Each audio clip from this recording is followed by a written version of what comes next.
The industry is changing rapidly in terms of new technology, and I think it's paramount that those in the industry are kept up to date and are abreast of what are those changes. The biggest challenge aquafeed producers are facing today, probably return on investment, because the equipment that is required to produce quality aquafeed is not cheap, and the setup and running of that equipment has to be absolutely spot on in order to generate return without wastage.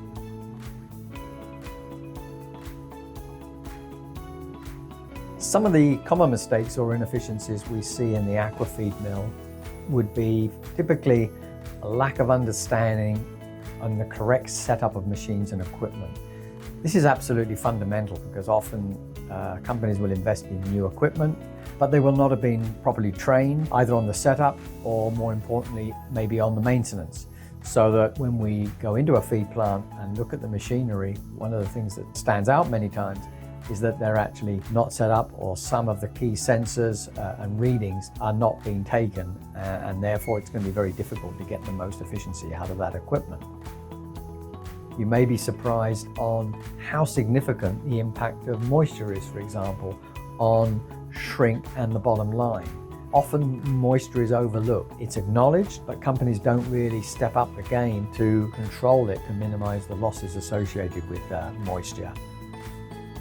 So what participants can expect to gain, particularly, is practical hands-on experience, both in the classroom environment with the other delegates and, of course, the feed mill visit.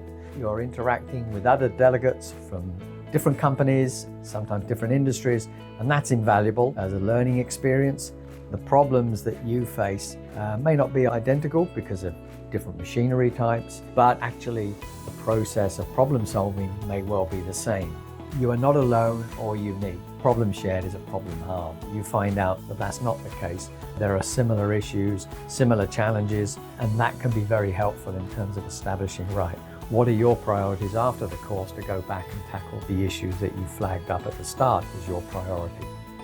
They're going to gain particularly also from understanding about what we call low-hanging fruit. These are the easy picks, the easy wins, where after the course, we encourage them to go back and find where are the bottlenecks, what are the easy picks that they can get a quick return on if they follow the advice that has been given by the facilitators.